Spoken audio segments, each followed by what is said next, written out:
నమస్తే. Welcome to our channel. Senior journalist Damu Balaji గారు ఉన్నారు. వారితో మాట్లాడదాం. సార్ నమస్తే సార్. నమస్తే. సార్ పవన్ కళ్యాణ్ దెబ్బకి టీటీడీ చైర్మన్ అవుట్ అనే వార్తలు వినిపిస్తున్నాయి సార్. ఆయన బిఆర్ నాయుడు గారు సారీ చెప్పనన్న ఆయన మళ్ళా పవన్ కళ్యాణ్ దీని గురించి చెప్పారు అనే వార్తలు వినిపిస్తున్నాయి. అసలు ఏంటి సార్, ఏం జరిగింది? మనకు తెలుసు తిరుపతిలో స్టాంపీడ్ అంటాం, అదే తొక్కిసలాట జరిగింది. దాదాపు 2500 మంది పద్మావతి పార్క్ అనే ఒక పార్క్లో కూర్చోబెట్టారు వీళ్ళు. సో అక్కడ పక్కన రామనాయుడు స్కూల్ దగ్గర సెంటర్ ఉందన్నమాట, టోకన్ సెంటర్. మొత్తం 9 ఏరియాల్లో 90 సెంటర్ల పైన టోకన్ సెంటర్లు పెట్టారు. అది మామూలుగా 9వ తేదీ 5 గంటల మార్నింగ్ నుంచి వద్దాం అనుకుంటే వీళ్ళు 8వ తేదీ 10 గంటలకే వెళ్ళిపోయారు మార్నింగ్. అప్పటి నుంచి కూర్చోన్నారు వాళ్ళు. సో ఆ రోజు నైట్ 8:00కి సంఘటన జరిగింది. 6 మంది చనిపోయారు, దాదాపు 40 మందికి పైన గాయపడ్డారు. అక్కడ ఆ స్పాట్లో చనిపోయింది 5 మంది. శ్రీనివాసం అని ఇంకొక ప్లేస్లో ఇంకొక మహిళ చనిపోయింది. మొత్తంగా 6 మంది చనిపోయారు. ఈ సంఘటనకు సంబంధించి చంద్రబాబు వెళ్ళారు, ఆయన నివేదిక తెప్పించుకున్నాడు. ఆయన కొంతమంది అంటే ఎస్పి సుబ్బారాయుడిని, తర్వాత గౌతమి జేఈఓ, ఆమె టీటీడీ జేఈఓ ఐఏఎస్ ఆఫీసర్, ఆమెను, Sridhar chief vigilance and security officer TTD, వీళ్ళ ముగ్గురిని ఆయన ట్రాన్స్ఫర్ చేశాడు. అట్లాగే దీనికి ఇన్ఛార్జ్, ఆ సెంటర్కి ఇన్ఛార్జిగా ఉంటున్న ఇద్దరు, ఒకరు డిఎస్పి రమణ కుమార్ అనుకుంటా ఆయన పేరు, రమణ కుమార్, రెండవ వ్యక్తి హరినాథరెడ్డి. హరినాథరెడ్డి వచ్చి శ్రీవారి గోశాల, ఎస్వి గోశాలకి ఇన్ఛార్జి. ఆయన కూడా ఇక్కడ పెట్టున్నారు. వీళ్ళిద్దరు స్పాట్లో ఇన్ఛార్జీలు కాబట్టి వీళ్ళిద్దరిని సస్పెండ్ చేశాడు చంద్రబాబు. అయితే అదే టైంలో డిప్యూటీ సీఎం పవన్ కళ్యాణ్ కూడా వెళ్ళాడు. ఆయన అందరినీ బాధితులను కలిశాడు. ఆయన చాలా ఆవేదనగా మాట్లాడాడు. ఎంత బాధపడుతున్నారు, వాళ్ళందరినీ కలిస్తే తెలుస్తుంది అని ఆయన వాళ్ళ బాధలకు కనెక్ట్ అయ్యాడు. కనెక్ట్ అయ్యి క్షమాపణ అడిగాడు. క్షమాపణ అడగడమే కాకుండా దీనికి బాధ్యులుగా ఉన్న శ్యామలరావు ఈవో బాధ్యులు, అట్లాగే అడిషనల్ ఈవో వెంకయ్య చౌదరి ఆయన బాధ్యులు, అలాగే చైర్మన్ బిఆర్ నాయుడు, పాలక మండలి అందరూ కూడా సారీలు చెప్పండి, మీరు ఒక్కసారి వీళ్ళని కలిస్తే తెలుస్తుంది వాళ్ళ బాధలు ఏంటో, మీరు క్షమించమని అడగాలి మీరు అనేది ఆయన చెప్పాడు. వాళ్ళ బాధ్యులుగా మాట్లాడాడు. ప్రధానంగా ఆయన బాధ్యులుగా మాట్లాడింది EO Syamala Rao, additional EO Venkaiah Chowdary. వీళ్ళిద్దరిని ఆయన ప్రధానంగా బాధ్యులను చేశాడు. సారీ మాత్రం అందరూ చెప్పాలి, బిఆర్ నాయుడు కూడా చెప్పాలని పవన్ కళ్యాణ్ డిమాండ్ చేశాడు ఓపెన్గానే. సో ఇప్పుడు ఏమైంది, బిఆర్ నాయుడుని సమావేశం ఏర్పాటు చేశాడు. సమావేశం ఏర్పాటు చేస్తే విలేకరులు అడిగారు, పవన్ కళ్యాణ్ ఇలా చెప్పాడు కదండి, మీరు సారీ చెప్తారా అంటే, సారీ చెప్తే క్షమించమని అడిగితే పోయిన ప్రాణాలు వస్తాయా? క్షమించమని అడగడం ఇదేం తప్పేం కాదు, కానీ అడిగితే ఏమన్నా పోయిన ప్రాణాలు వస్తాయా? ఎవరో చెప్తే నేను ఎందుకు స్పందించాలి అన్నాడు. ఆ వీడియో ఇప్పుడు బాగా వైరల్ అవుతుంది. దాని తర్వాత మరి ఏమి జరిగిందో తెలియదు. పవన్ కళ్యాణ్ మాత్రం మళ్ళీ కూడా ఎక్కడో ఖచ్చితంగా చెప్పాల్సిందే సారీ అన్నాడు. సో ఏం జరిగిందో తెలియదు. మళ్ళీ రెండో ప్రెస్ మీట్ పెట్టి బిఆర్ నాయుడు పవన్ కళ్యాణ్ సూచనల మేరకు బేషరతుగా సారీ చెప్తున్నా అన్నాడు. అక్కడ కూడా మళ్ళీ ఒక మెలుగు పెట్టాడు, బోర్డు తప్పు ఏమీ లేనప్పటికీ బేషరతుగా సారీ చెప్తున్నాను అన్నాడు. మరి ఎవరి తప్పు లేకపోతే ఎలా జరిగింది? బోర్డు తప్పు లేదన్నాడు. అంటే ఇక్కడ ఇంకొక మతలబు ఉంది. ఆయన చెప్పిన దాంట్లో ఒక అర్థం ఉంది. అదేంటంటే అధికారులదే తప్పని బోర్డు భావిస్తుంది. అధికారులదే తప్పని. ఎందుకంటే నిన్న బోర్డు సమావేశం జరిగింది. అక్కడ కూడా బోర్డు మెంబర్లందరూ అధికారుల మీద తీవ్రంగా విరుచుకుపడ్డారు. అట్లాగే చంద్రబాబు సమక్షంలోనే వీళ్ళిద్దరూ, అంటే బోర్డు చైర్మన్ బిఆర్ నాయుడు, తర్వాత ఈవో శ్యామలరావు, ఇద్దరు గట్టిగా వాదించుకున్నారని ఆంధ్రజ్యోతి ఈనాడులోనే ఫ్రంట్ పేజీలో రాశారు. అంటే సమన్వయ లోపం క్లియర్గా కనిపిస్తుంది. ఏది అధికారులకి బోర్డు మెంబర్లకి. ఈ బోర్డు మెంబర్లని, బోర్డు డైరెక్టర్లేమో రాజకీయ నిర్ణయంతో పెడతారు, వీళ్ళేమో బ్యూరోక్రాటిక్ నిర్ణయం. ఫైనల్గా చంద్రబాబు నిర్ణయమే.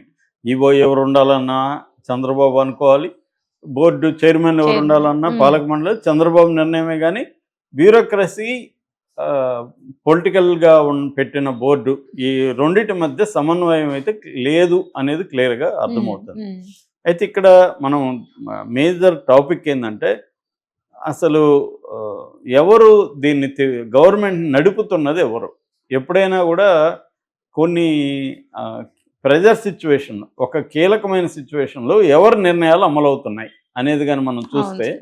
చాలా చోట్ల పవన్ కళ్యాణ్ నిర్ణయాలు అమలవుతున్నాయి. మామూలుగా అయితే day to day government affairs ఏవైతే ఉంటాయో, గవర్నమెంట్ అఫైర్స్ కావచ్చు, అపాయింట్మెంట్స్ కావచ్చు, కీ పోస్టులకి నామినేటెడ్ పోస్టులకి ఎవరిని పెట్టాలి, ఇవన్నీ కూడా లోకేష్ డిసైడ్ చేస్తున్నాడు అనేది మనకు వస్తున్న వార్తలు. అంటే అపాయింట్మెంట్ అధికారులు ఎవరు ఉండాలి, ఎక్కడ ఎవరు ఉండాలి, ఇవన్నీ కూడా మేజర్గా లోకేష్ డిసైడ్ చేస్తున్నాడు. ఉమ్, కానీ పవన్ కళ్యాణ్ ఇది జనాలకు తెలుసు. పవన్ కళ్యాణ్ కాదు డిసిసివ్ ఫ్యాక్టరు, అంటే డిసిషన్ తీసుకుంటుండేది పవన్ కళ్యాణ్ కాదు లోకేష్ అనేది జనాలకు తెలుసు.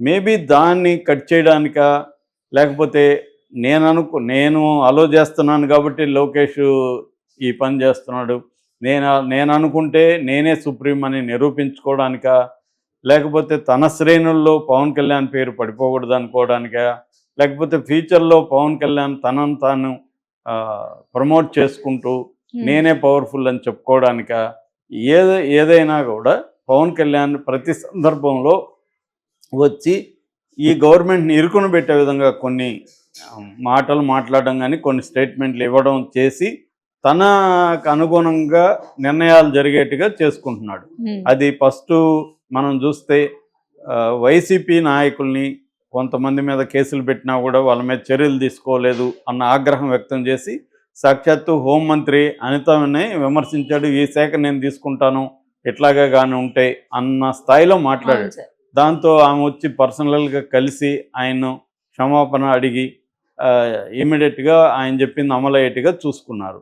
సో అప్పుడు ఏమైంది అంటే నేను వదిలే వరకే మీరందరూ ఉంటారు, నేను టైట్ చేస్తే మీరందరూ నా దగ్గరికి రావాల్సిందే అన్న సిగ్నల్ పంపించగలిగాడు సక్సెస్ఫుల్గా. ఉమ్, రెండోది తిరుపతి లడ్డు విషయంలో కూడా చంద్రబాబు తనకు అనుకూలంగా జగన్కి వ్యతిరేకంగా తిరుపతి లడ్డు అంశాన్ని తీసుకొచ్చాడు. ఉమ్, ఆ, అవును సార్. కానీ దాన్ని మళ్ళీ హైజాక్ ఎవరు చేశారు? పవన్ కళ్యాణే చేశాడు. పవన్ కళ్యాణ్ 11 రోజుల ప్రాయశ్చిత్త పెట్టడం, సనాతన ధర్మానికి నేనే ఛాంపియన్ అన్నట్టుగా దేశవ్యాప్తంగా పేరు రావడం, ఇది ఏ స్థాయిలో వచ్చిందంటే చివరికి మహారాష్ట్రలో ఎన్నికల బీజేపీ కూటమి ఎన్నికల క్యాంపెయిన్కి పవన్ కళ్యాణ్ తీసుకెళ్ళింది. సో పవన్ కళ్యాణ్ అలా ఫోకస్ అయ్యాడు దేశవ్యాప్తంగా. సో ఆ రకంగా లడ్డు అంశం అనేది పవన్ కళ్యాణ్కి హెల్ప్ అయింది. మూడవది కాకినాడకి వెళ్ళి, నిజానికి ఆయన శాఖ కాదు, సంబంధం లేదు, కానీ అక్కడికి వెళ్ళిపోయి సీజ్ ద షిప్, అదేం సీజ్ ఇప్పటి వరకు కాలేదు, అది అవ్వదని అందరికీ తెలుసు. కానీ అదొక సింబాలిక్ అంటాం, దీన్ని ఆప్టిక్స్ అంటారు. రాజకీయాల్లో ఆప్టిక్స్ వెరీ ఇంపార్టెంట్. అంటే నీ ఇమేజ్ని ఎలా నువ్వు బిల్డప్ చేసుకుంటున్నావు అనేది వెరీ ఇంపార్టెంట్. సో ఆ సిచ్యువేషన్లో కూడా పవన్ కళ్యాణ్ తన ఇమేజ్ని, అది ట్రెండ్ అయింది. సీజ్ ద షిప్ అనేది నేషనల్ వైడ్ ట్రెండ్ చేయగలిగారు. అవును సార్. అది ఇప్పుడు ఈ తిరుపతి దీంట్లో కూడా తన మాట చెల్లింది. అంటే బిఆర్ నాయుడు దగ్గర చంద్రబాబు సారీ చెప్పించలేకపోయాడు, పవన్ కళ్యాణ్ చెప్పించగలిగాడు. ఎందుకంటే బిఆర్ నాయుడిని అపాయింట్ చేసింది ఎవరు? లోకేష్.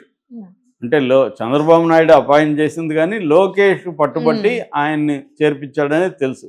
అంటే లోకేష్ అపాయింట్ చేసిన చైర్మన్ దగ్గర పవన్ కళ్యాణ్ సారీగా చెప్పించడం అంటే లోకేష్ కంటే చంద్రబాబు కంటే నేను పవర్ఫుల్, నేను వదిలే వరకే వీళ్ళిద్దరు ఉంటారు, నేను దిగితే, అంటే హీరో దిగే వరకేరా మీరు అందరూ ఆడుతుంటారు, వన్స్ హీరో దిగితే అని సినిమా డైలాగులు ఎలాగ ఉంటాయో అలాగే ఉంది ఇది. ఇప్పుడు చూడండి, నిజానికి ఇతనికి ఏమీ సంబంధం లేదు. ఇతను డిప్యూటీ సీఎం అనేది రాజ్యాంగబద్ధ పదవి కాదు, దానికి ఏ రకమైన సపరేట్ హక్కులు లేవు. ఇతను ఒక మంత్రిగా ఉన్న ఏ మంత్రిలో అక్కడికి వెళ్ళి హంగామా చేయలే. కానీ ఈయన ఎందుకు వెళ్ళాడు? ఫస్ట్ ఆఫ్ ఆల్ సరే ఓకే, ఈయన ఒక ఇంపార్టెంట్ లీడర్ కాబట్టి వెళ్ళాడు. వెళ్ళినప్పుడు ఆయన సారీ చెప్పొచ్చు, తప్పులేదు. ఆయన అనుకున్నాడు వేరే వాళ్ళు సారీ చెప్పని, డిప్యూటీ చైర్మన్ చెప్పాలని ఈయనెవరు నిర్దేశించడానికి ఓపెన్గా? అది కూడా ఆయన చెప్పాల్సింది ఎవరికి? ఆయనకి చెప్పాలి, చంద్రబాబు. మామూలుగా చంద్రబాబు ఇట్లాంటి డిజాస్టర్లు కొన్ని వేలు చూశాడు. సో ఆయన ప్రోటోకాల్ ప్రకారం వెళ్ళాడు, నివేదిక తెప్పించుకున్నాడు, ఎవరి సమస్యను అందరితో మీట్ అయ్యాడు, దాంట్లో ఇమీడియట్ చర్యలు ఏం తీసుకున్నాడు, దాని తర్వాత దీని మీద విచారణకు ఆదేశించాడు. విచారణలో ఒకవేళ బిఆర్ నాయుడు తప్పని తేలితే ఆయన తీసేస్తారు బిఆర్ నాయుడు. చంద్రబాబు ఒక మెథడ్ అంటే రెగ్యులర్గా జరిగే మెథడ్ ప్రకారం వెళ్తున్నాడు. ఇతను దాన్ని కూడా హైజాక్ చేసి బిఆర్ నాయుడు దగ్గర సారీ చెప్పించాడు. అంటే బిఆర్ నాయుడు ఫస్ట్ నేను చెప్పను, చెప్పినా వస్తాయా ప్రాణాలు, ఎవరో చెప్తే నేనెందుకు స్పందించాలి అని ఇండైరెక్ట్గా పవన్ కళ్యాణ్ చెప్తే నేనెందుకు స్పందించాలి అన్న వ్యక్తి తర్వాత అన్నీ మింగుకొని పవన్ కళ్యాణ్ గారు సూచనల మేరకు అని అంటే ఇక్కడ డిసైడింగ్ ఫ్యాక్టర్ ఎవరిది, పవన్ కళ్యాణ్ది అనేది ఇప్పుడు బయటకు వస్తుంది అన్నమాట. సో ఇప్పుడు పవన్ కళ్యాణ్ అనుకుంటే బిఆర్ నాయుడు పోస్ట్ కూడా వెనక్కి వెళ్ళిపోవచ్చు అనేది ఇప్పుడు వాదనలు వినిపిస్తున్నాయి. అంటే పైకి లోకేష్ నిర్ణయాలు తీసుకున్నట్టు కనబడిన పవర్ఫుల్ వ్యక్తి కూటంలో పవన్ కళ్యాణే